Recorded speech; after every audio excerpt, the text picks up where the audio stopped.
Assalamualaikum warahmatullahi wabarakatuh. Saya Kiki Firdayati, NPM 181106047, kelas Biologi F.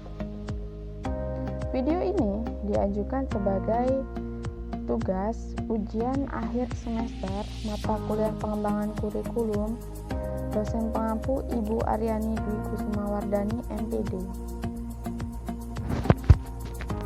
Evaluasi kurikulum adalah proses penerapan prosedur ilmiah untuk menentukan nilai atau efektivitas suatu kegiatan dalam membuat keputusan tentang program kurikulum.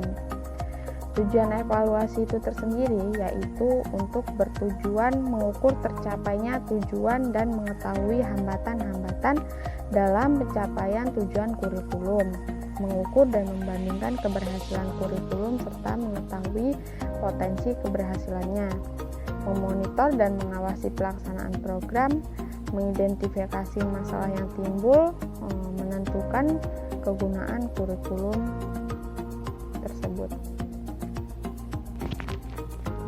Aspek kurikulum yang dievaluasi itu ada 5.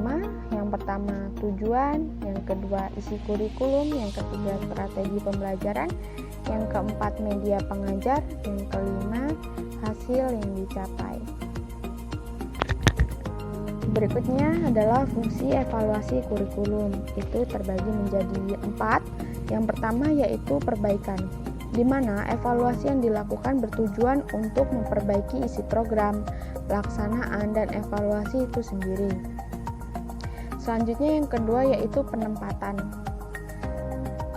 Ditujukan untuk melihat hasil pembelajaran di mana peserta didik yang mengikuti program kurikulum dalam bentuk pembelajaran akan dipetakan dalam kelompok tinggi, sedang, dan rendah. Berikutnya yang ketiga yaitu penyebaran.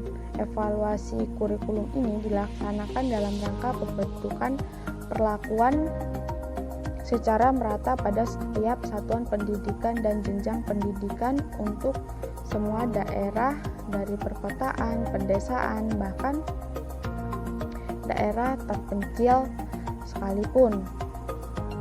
Tujuannya agar kurikulum yang baru seperti KBK betul-betul teruji oleh semua kondisi dan karakteristik sistem pembelajaran sebagai wujud implementasi di lapangan. Yang terakhir ada penelitian dan pengembangan.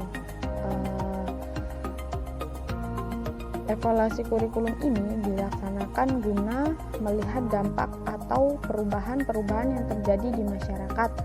Apakah kurikulum tersebut dapat diterima atau masih perlu direvisi, bahkan dikembangkan. Hal ini sangat penting guna mengontrol implementasi di seluruh tanah air Indonesia. Berikutnya yaitu model evaluasi kurikulum. Terbagi menjadi 3 macam. Yang pertama model Taylor.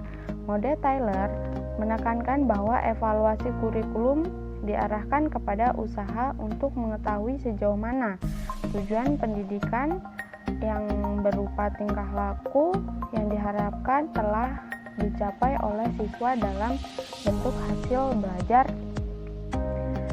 yang mereka tampilkan pada akhir kegiatan pembelajaran. Selanjutnya ada model CIPP. Model ini dikembangkan oleh Staffel Beam.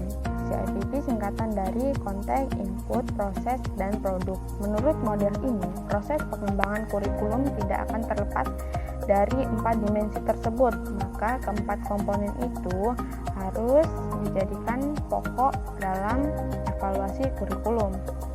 Berikutnya ada model STIC. Evaluasi dilakukan dengan membandingkan antara satu program dengan program yang lainnya dianggap standar. Data dibandingkan tidak hanya menentukan apakah perbedaan tujuan dengan keadaan yang sebenarnya, tetapi juga dibandingkan dengan standar atau absurd untuk menilai manfaat program. Berikutnya ada faktor pendukung keberhasilan evaluasi. Yang pertama, kepemimpinan dan manajemen sekolah yang baik. Yang kedua, kondisi sosial, ekonomi, dan apresiasi masyarakat terhadap pendidikan. Yang ketiga, dukungan pemerintah.